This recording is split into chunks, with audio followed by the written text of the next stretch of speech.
kembali lagi bersama saya dalam program Podcast GPDI Eklesia Karangmulia dalam segmen Rahasia.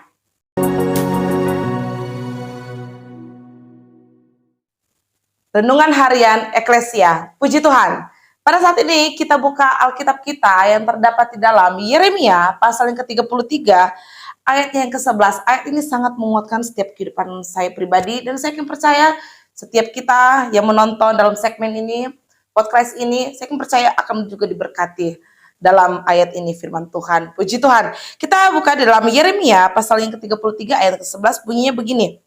Akan terdengar lagi suara kegirangan dan suara sukacita, suara pengantin laki-laki dan suara pengantin perempuan, suara orang-orang yang mengatakan bersyukurlah kepada Tuhan semesta alam sebab Tuhan itu baik. Bahwasannya untuk selama-lamanya kasih setianya, sambil mempersembahkan korban syukur di rumah Tuhan, sebab aku akan memulihkan keadaan negeri ini seperti dahulu, firman Tuhan. Puji Tuhan.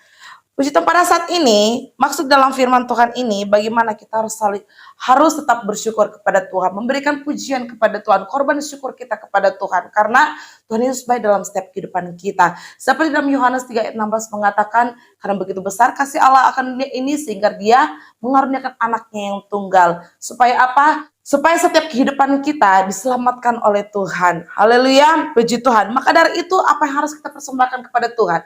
Yaitu setiap korban pujian syukur kita kepada Tuhan. Amin. Nah, puji Tuhan. Dan ketika kita mempersembahkan korban syukur kita kepada Tuhan, lewat pujian kita kepada Tuhan, memuliakan akan Tuhan.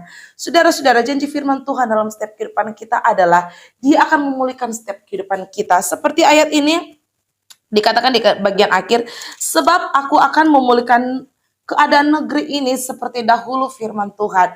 Tuhan akan memulihkan setiap kehidupan kita.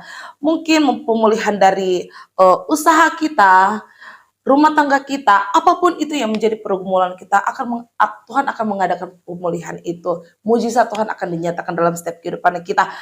Tapi syaratnya apa? Kita harus bisa mempersembahkan korban syukur kita kepada Tuhan lewat pujian kita untuk memuliakan nama Tuhan.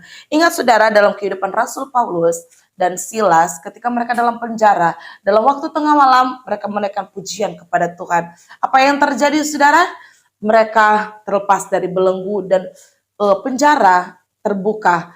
Dan kita melihat bagaimana suatu kejadian yang sangat luar biasa yang Tuhan kerjakan. Amin.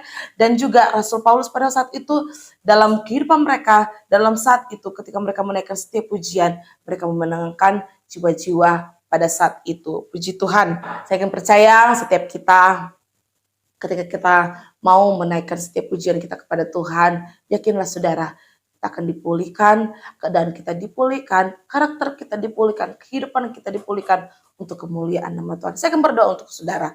Tuhan Yesus yang baik, Engkau melihat dalam setiap kehidupan kami, apapun yang menjadi pergumulan kami Tuhan, kami serahkan dalam tangan kasih Tuhan. Kami mau Tuhan untuk belajar, untuk menaikkan setiap doa syukur kami kepada Tuhan, pujian kami kepadamu, karena kami akan percaya Tuhan akan ada pemulihan dalam setiap kehidupan kami. Terima kasih Bapak yang memberkati kami semua, penonton-penonton yang ada Tuhan, Engkau juga memberkati mereka.